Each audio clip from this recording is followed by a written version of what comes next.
नमस्कार CSK news में आप सभी दोस्तों का एक बार फिर से बहुत बहुत स्वागत है। दोस्तों आज हो गया है 4 दिसंबर, जो फटाफट ब्रेकिंग न्यूज़ निकल के आ रही है कि करके जानेंगे। दरअसल दोस्तों बड़ी खबर निकल के आ रही है, पाकिस्तान के लिए भारत सबसे बड़ा खतरा नहीं है। पाकिस्तान के लिए सबसे बड़ा खतरा चीन। आईएसआई के पूर्व प्रमुख असद दुर्रानी का बड़ा दावा। जी हाँ, बड़ी खबर निकल के आ रही है पाकिस्तान में। इसी दूसरी बड़ी खबर निकल के आ रही है, फिलहाल सत्ता छोड़ने से पहले डोनाल्ड ट्रंप ने चीन पर चलाया कैंची। जी हाँ, शी जिनपिंग पे कसा शिकंजा। इसके बारे में आपको बताएंगे कैसे पूरी तरीके से चौपट कर दिया है चीन को जाते जाते। इसके बारे में आपको बताएंगे। तीसरी बड़ी अपडेट, फिलहाल ग्रीस के पत्रकार का दावा, एर्दोगान, जी हाँ, तुर्की का राष्ट्रपति एर्दोगान बना रहा है कश्मीर में आतंकियों को भेजने की योजना। इसके बारे में भी आपको जानना बेहद जरूरी है। इस बीच फ्रांस ने 76 मस्जिदों पर कसा शिकंजा।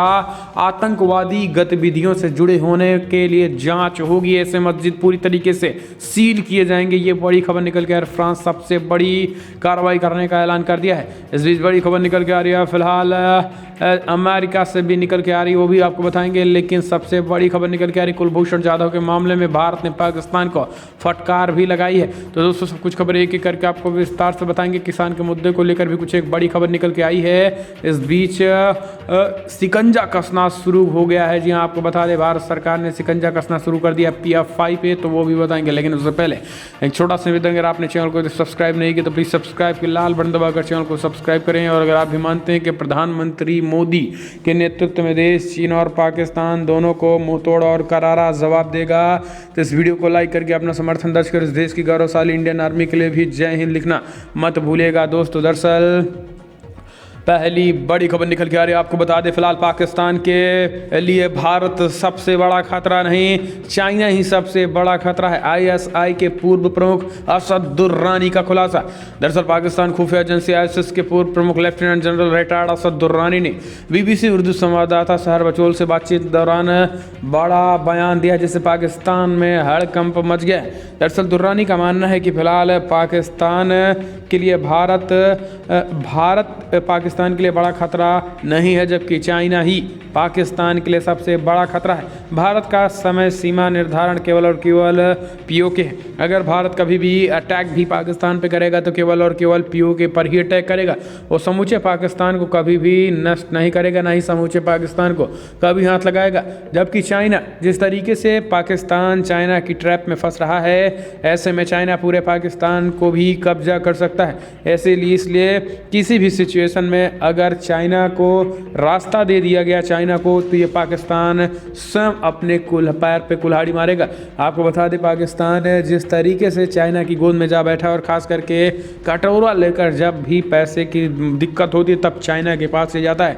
और चाइना के कर्ज तले आज इतना पाकिस्तान डूब गया है कि कभी भी पाकिस्तान इस चीज़ को लौटा नहीं सकता। ये बात स्वयं दुर्रानी ने भी कही है, ISI के चीफ रह चुके हैं। इसके साथ उन्होंने कहा है कि फिलहाल आने वाले 25 से 30 सालों के बाद चाइना पाकिस्तान के लिए बेहद खतरनाक होगा और पाकिस्तान को गुलाम देश के तौर पे बनाएगा। जिस तरीके से आज उइगर मुसलमानों का हालात हो रहा है, वही हालात 25 से 30 साल बाद पाकिस्तानियों की दिखाई दे रही है। हम चलते हैं अगले अपडेट। फिलहाल सत्ता छोड़ने से पहले डोनाल्ड ट्रंप ने चीन पर चलाया हथौड़े, जाते जाते दे गया ट्रंप ने चीन को जख्म। अमेरिकी राष्ट्रपति डोनाल्ड ट्रंप चुनाव में हार की वजह से जल्द ही व्हाइट हाउस से विदा लेंगे। पूरे कार्यकाल में चीन के साथ कड़वाहट और टकराहट रखने वाले ट्रंप जाते जाते ड्रैगन को कई जख्म दे रहे हैं। सत्ता छोड़ने से ठीक पहले ट्रंप ऐसे कई फैसले लिए हैं जिनकी वजह से चीन को आगे भी काफ़ी नुकसान हो सकता है। बुधवार को ही ट्रंप प्रशासन ने चाइनीज़ कम्युनिस्ट पार्टी के सदस्यों के लिए ट्रैवल वीज़ा पर रोक लगा दी है, तो सेना से संबंध रखने वाली कंपनी से कॉटन आयात को भी बधुआ मजदूरी का आरोप लगाकर बैन कर दिया है। इतना ही नहीं, ट्रंप विदाई से पहले US हाउस ऑफ रिप्रेजेंटेटिव से भी एक बिल पास करा सकते हैं जिसमें चाइनीज़ कंपनियों को अमेरिकी एक्सचेंज को बाहर निकाला जा सकता है। ऐसे में अटकलें लग रही है कि जो बाइडेन के राष्ट्रपति बनने से पहले बचे 7 सप्ताह में ट्रंप चीन को कैसे कैसे जख्म देंगे। हांगकांग की स्वायत्तता को कम करने के आरोपी अधिकारियों और कम्युनिस्ट पार्टी के बड़े नेताओं पर भी बैन लगाया जा सकता है। हम चलते हैं अगले अपडेट। ग्रीस के पत्रकार का दावा, एर्दोगान बना रहे हैं कश्मीर में आतंकियों को भेजने की योजना। तुर्की के राष्ट्रपति रजब तैयब अर्दोगान हमेशा से ही पाकिस्तान का कई बातों पर समर्थन कर रहे हैं। इसी बीच उन्हें लेकर एक नया खुलासा हुआ है। यह खुलासा ग्रीस के एक जाने माने पत्रकार ने अपनी रिपोर्ट में किया है। दरअसल ग्रीस के पत्रकार एंड्रियास माउंटोजरोली ने अपनी रिपोर्ट में दावा किया है कि फिलहाल अर्दोगान पाकिस्तान की सहायता के लिए कश्मीर में सीरिया के विद्रोही आतंकियों को भेजने की योजना बना रहे हैं। इसके लिए तुर्की के अधिकारियों ने कई आतंकी गुटों से बातचीत भी की है। ग्रीस की न्यूज़ वेबसाइट प्रकाशित अपने लेख में एंड्रियास माउंटजोरोली ने लिखा है कि फिलहाल सीरियन नेशनल आर्मी मलेशिया के सुलेमान शाह ब्रिगेड्स के कमांडर मोहम्मद अबू इस्मा के कुछ दिन पहले ही अपने साथी मलेशिया सदस्यों से कहा है कि तुर्की यहां से कश्मीर में अपने कुछ यूनिट्स को तैनात करना चाहता है। सुलेमान शाह ब्रिगेड्स को तुर्की का खुला समर्थन हासिल है, जिसका उत्तरी सीरिया के अफरीन ज़िले पर पूरा नियंत्रण है। तो दोस्तों, ये आतंकवादी सीरिया से आने वाले हैं। अब कश्मीर ही पाकिस्तान से ही नहीं बल्कि सीरिया से भी आतंकी भेज रहा है पाकिस्तान और तुर्की। हम चलते हैं अपडेट। फ्रांस आतंकवादी गतिविधियों से जुड़े होने के शक में 76 मस्जिदों पे का साथ शिकंजा, आतंकी विधि में होगी जांच, लगेंगे ताले। फ्रांस सरकार अलगाववाद के खिलाफ अभूतपूर्व कार्रवाई के तहत देश में 76 मस्जिदों की जांच कराई जाएगी और इसके साथ ही इन जांच में दोषी पाए जाने वाले मस्जिदों को पूरी तरीके से सील किया जाएगा। आतंकवादी गतिविधियों में शामिल होने का संदेह भी है। फ्रांस की गृहमंत्री ने देर बुधवार को ट्वीट करके कहा है, फिलहाल मेरे निर्देशों के बाद सरकारी एजेंसी अलगाववाद के खिलाफ बड़े पैमाने पर और अभूतपूर्व कार्रवाई शुरू करेगी। इसी कड़ी में आने वाले दिनों में देश में अलग अलग 76 मस्जिदों की अलगाववाद के साथ जुड़े होने के शक पर जांच की जाएगी और जो भी मस्जिद इस तरीके की गतिविधियों में शामिल पाए जाएंगे उसे बंद कर दिया जाएगा। वहीं से आपको बता दें, फिरागो अखबार के अनुसार गुरुवार को मस्जिदों की जांच की जाएगी। 76 मस्जिदों में से 16 मस्जिद मध्य इल्दे फ्रांस क्षेत्र में है, जबकि अन्य बाकी इलाकों में स्थित है। उल्लेखनीय है कि फ्रांस में पिछले कई समय से आतंकवादी हमलों में वृद्धि देखी गई है और इसी वर्ष अक्टूबर में भी देश में कई आतंकवादी हमले हुए थे। हम चलते हैं अपडेट लेते हैं। फिलहाल हांगकांग में सियासत का चीन ने घोट दिया है गला, मीडिया पर भी बढ़ा दबाव। दरअसल हांगकांग के लोकतंत्र समर्थक आंदोलन के 3 कार्यकर्ताओं को जेल भेज दिया गया है। उन्होंने बुधवार को सजा सुनाई गई है।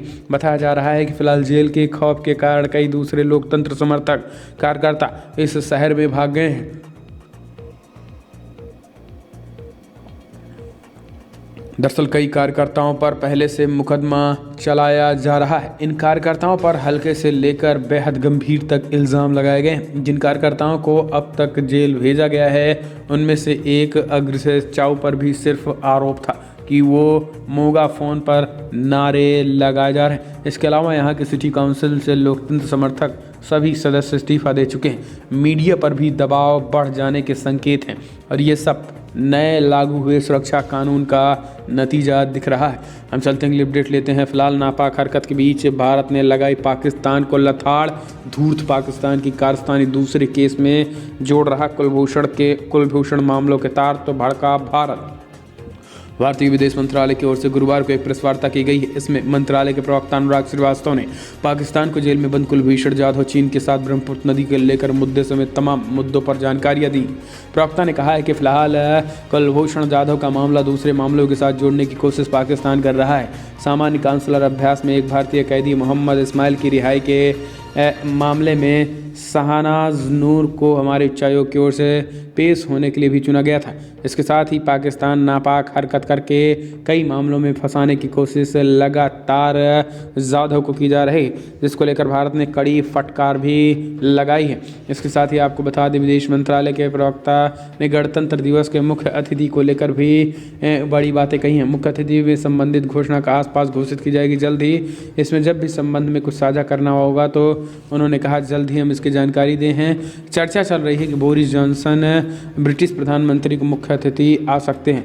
हम चलते हैं अपडेट लेते हैं। फिलहाल इमरान खान का दोस्त चीन मुसलमानों पर बरपा रहा कहर, 65% मस्जिदों को किया ध्वस्त। जी हाँ, दुनिया भर के देशों के सामने पाकिस्तान और चीन की दोस्ती किसी से छिपी हुई नहीं है। इसके बावजूद भी चीन अपने देश में मुसलमानों के खिलाफ जमकर कहर बरपाता रहा है।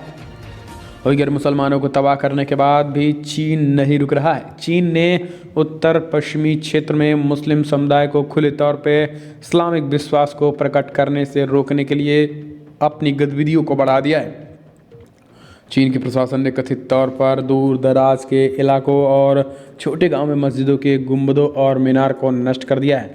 अब तक चीन 65% मस्जिदों को नष्ट कर चुका है। अब इस तरह की तबाही बड़े पैमाने पर इनर मंगोलिया, हेनान और निगिस्किया के क्षेत्र में मचाई गई है, जो चीनी मुस्लिमों में अल्पसंख्यक हुई की मातृभूमि है। इस्लाम खबर के रिपोर्ट के अनुसार चीनी अधिकारियों ने इसके हवाले युआन प्रांत की 3 मस्जिदों को जबरन बंद करा दिया। तो लगातार मुस्लिम विरोधी कार्रवाई चाइना कर रहा है। हम चलते हैं अगले अपडेट। फिलहाल इवांका ट्रंप से $1 मिलियन के फंड घोटाले मामले में होगी पूछताछ। दान के पैसों से हुई थी पार्टियां। जी हाँ, दरअसल अमेरिका के राष्ट्रपति डोनाल्ड ट्रंप की बेटी इवांका ट्रंप से वाशिंगटन डीसी के प्रशासन ने गैर लाभकारी फंड के दुरुपयोग के मामले में पूछताछ की है। इवांका पर आरोप है कि उन्होंने डोनाल्ड ट्रंप राष्ट्रपति की 2017 की उद्घाटन समिति ने दानदाताओं के फंड का दुरुपयोग किया। इस फंड का उपयोग कथित तौर पर पार्टियां और अन्य खर्चों के लिए किया गया था। इवांका राष्ट्रपति ट्रंप की वरिष्ठ सलाहकार हैं और इन फंड के दुरुपयोग में उनका नाम ऊपर आया है। हम चलते हैं अगली अपडेट लेते हैं। फिलहाल इजरायली के रिमोट कंट्रोल से हुई थी ईरान के सुप्रीम साइंटिस्ट की। जी हाँ, आपको बता दें फिलहाल ईरान के न्यूक्लियर साइंटिस्ट डॉक्टर मोहसिन फकरीजा देह की हत्या का आरोप इजरायल और अमेरिका पे लगा है। ईरान के मुताबिक इजरायल की खुफिया एजेंसी मोसाद ने इस कत्ल को अंजाम दिया है। हालांकि इस कत्ल के साथ साथ उस बंदूक की भी चर्चा है जिसके जरिए इस पूरे प्लान को अंजाम दिया गया है। ये बंदूक न सिर्फ ऑटोमेटिक है बल्कि रिमोट कंट्रोल से भी चल सकती है।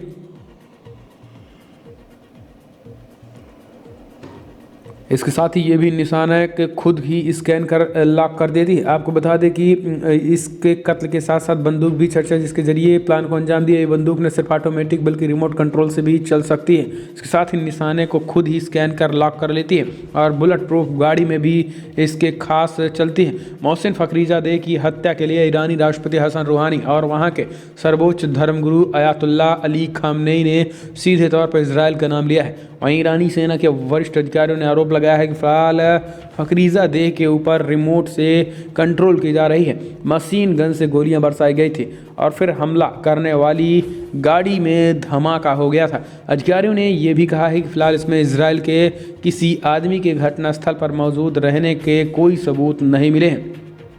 तो दोस्तों, ये इजराइल पर बड़ा आरोप एक बार फिर से लगा। हम चलते हैं अगले अपडेट लेते हैं। फिलहाल किसान मंत्री की चौथे राउंड की बैठक बेनतीजा। कृषि मंत्री बोले फिलहाल जारी रहेगा एमएसपी।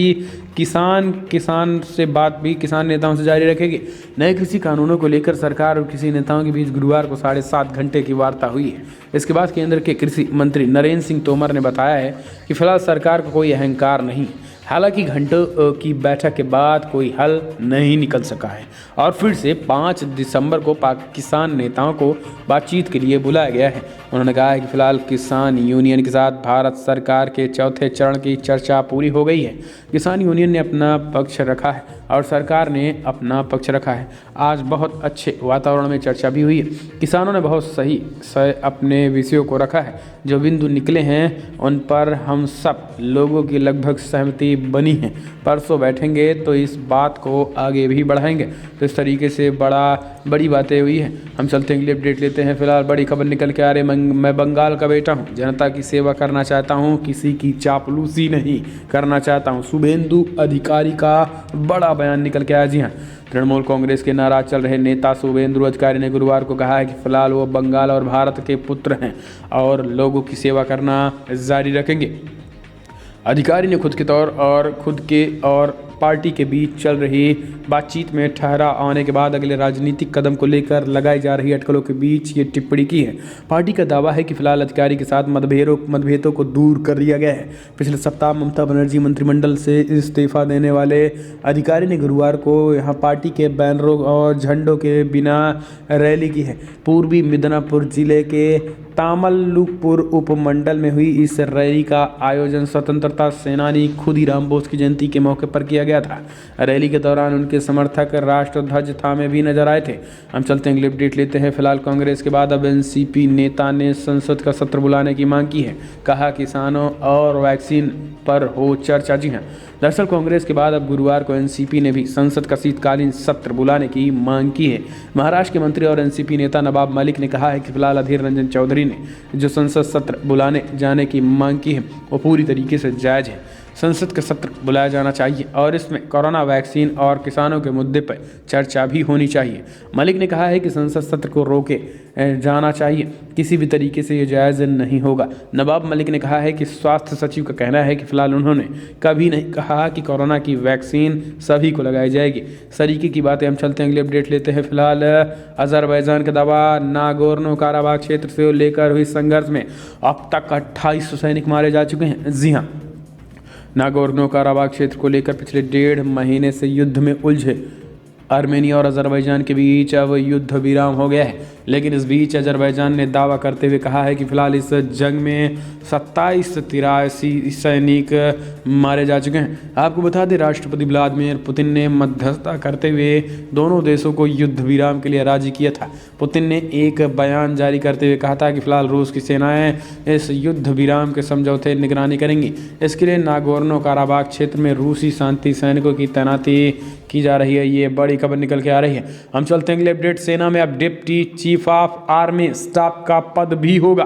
केंद्र सरकार ने जारी किया पत्र। जी हां, बड़ी खबर। दरअसल भारत सरकार ने सेना मुख्यालय के पुनर्गठन के हिस्से के रूप में deputy chief of army staff का पद बनाने की पत्र जारी कर दिया है। सूत्रों ने गुरुवार को यह जानकारी दी है। सूत्रों के अनुसार नई नियुक्ति पाने वाला पहला अधिकारी वर्तमान में सैन्य ऑपरेशन के डीजी लेफ्टिनेंट परमजीत सिंह होंगे। सूत्रों ने बताया कि फिलहाल सरकार ने सूचना महानिदेशक वारफेयर का नया पद भी बनाया गया है। DGIW के तहत अतिरिक्त महानिदेशक रणनीति संचार भी आएंगे। इसके साथ ही आपको बता दें, ये योजना इससे पहले 2017 में चीन के साथ चल रहे डोकलाम संकट के दौरान बनाई गई थी। तो दोस्तों, अब ये एक पद होगा जिससे कहीं ना कहीं और पावर, कहीं ना कहीं कंट्रोलिंग पावर सेना पे और मजबूत होगी। हम चलते हैं अगली अपडेट। PFI पर कसा ईडी का शिकंजा। 9 राज्यों के 26 ठिकानों पर चल रही छापेमारी। जी हां, popular front of India PFI से जुड़े 9 राज्यों के 26 ठिकानों पर गुरुवार को प्रवर्तन निर्देशालय ED ने छापे की कार्रवाई शुरू कर दी है। प्रवर्तन निर्देशालय की टीम में पॉपुलर फ्रंट ऑफ इंडिया से जुड़े दुकानों पर मनी लॉन्ड्रिंग के मामले की जांच की जा रही है। ईडी को प्राप्त शिकायतों के अनुसार ग्रुप द्वारा बड़े पैमाने पर विदेशों में धन की लेन देन की गई है। ईडी ने इस संबंध में राजस्थान के जयपुर सहित दिल्ली, केरला, कर्नाटक, महाराष्ट्र, यूपी सहित कई राज्यों में एक साथ छापेमारी की कार्रवाई शुरू की है। छापे की कार्रवाई में ईडी की टीमें सभी ठिकानों से दस्तावेजों को जब्त कर रही है। छापे की कार्रवाई के बाद पॉपुलर फ्रंट ऑफ इंडिया के चेयरमैन ओम अब्दुल सलाम पूरी तरीके से इन जिहादियों पर शिकंजा कसना शुरू हो चुका है। आपको बता दें कि ईडी लगभग 26 ठिकानों पर छापेमारी की है, जिसके बाद पूरी तरीके से इन PFI दंगाइयों की कमर टूट चुकी है। हम चलते हैं, अपडेट लेते हैं। फिलहाल बड़ी खबर कर्नाटका से निकल के आ रही है, जहां पर लव जिहाद के खिलाफ कानून। गृह मंत्री ने यूपी अध्यादेश का दिया हवाला, कहा जल्द बनेगा कानून। जी हाँ, राज्य के गृह मंत्री बसवराज बोम्माई ने गुरुवार को कहा है कि कर्नाटका में लव जिहाद के विरोध में कानून होगा और इसके लिए यूपी में लाए गए अध्यादेश को लेकर जानकारियां एकत्रित करने का निर्देश दिया गया है। यूपी देश का पहला राज्य बन गया है जिसमें लव जिहाद के खिलाफ अध्यादेश की मंजूरी दी गई है। अध्यादेश के अनुसार ऐसे मामलों में गैर जमानती धाराओं में केस दर्ज होगा। यूपी के अलावा मध्य प्रदेश, बिहार, कर्नाटक, हरियाणा और हिमाचल प्रदेश से भी इस मामले पर कानून बनाने की तैयारी चल रही है। इससे पहले बुधवार को कर्नाटक के मंत्री और अशोक ने लव जिहाद पर रोक लगाने के साथ इसमें शामिल लोगों को जेल में बंद करने की भी धमकी दी। उन्होंने कहा है कि राज्य सरकार किसी भी कीमत पर लव जिहाद पर रोक लगाएगी। इसमें शामिल लोगों को हम कैसे कैद की सज़ा देंगे, इसमें सेंट्रल जेल में बंद किया जाएगा। इसका विरोध करने वाले सिद्धरमैया कौन होते हैं, क्या वे सरकार चला रहे हैं, तो इस तरीके की बातें निकल के आ रही है। तो दोस्तों हम चलते हैं, अगली अपडेट लेते हैं। फिलहाल बड़ी खबर निकल के आ रही है, जहां पर मुख्यमंत्री शिवराज सिंह चौहान का बड़ा ऐलान। फिलहाल लव जिहाद के मुद्दे पे कहा सरकार सभी धर्म और जातियों की है, हमारे राज्य में कोई भेदभाव नहीं है, लेकिन अगर कोई हमारी बेटियों के साथ कुछ भी घृणित करने की कोशिश करेगा तो उन्हें मैं छोड़ूंगा नहीं। अगर कोई धार्मिक परिवर्तन करता है या लव जिहाद जैसा कुछ करता है तो फिर भी उसे सज़ा मिलेगी। तो दोस्तों सीएम शिवराज सिंह चौहान ने एक बड़ा ऐलान कर दिया। तो दोस्तों फिलहाल बड़ी खबरों में इतना, लेकिन अगर आपको वीडियो पसंद आया तो लाइक करें, शेयर करें, कमेंट के माध्यम से आप अपनी राय देना ना भूलें दोस्तों। और अगर आप भी मानते हैं कि फिलहाल मोदी सरकार मोदी है तो मुमकिन है, आप भी मानते हैं तो इस वीडियो को लाइक करके अपना समर्थन दर्ज करें। तो दोस्तों फिलहाल इस वीडियो में इतना ही। जय हिंद, वंदे मातरम।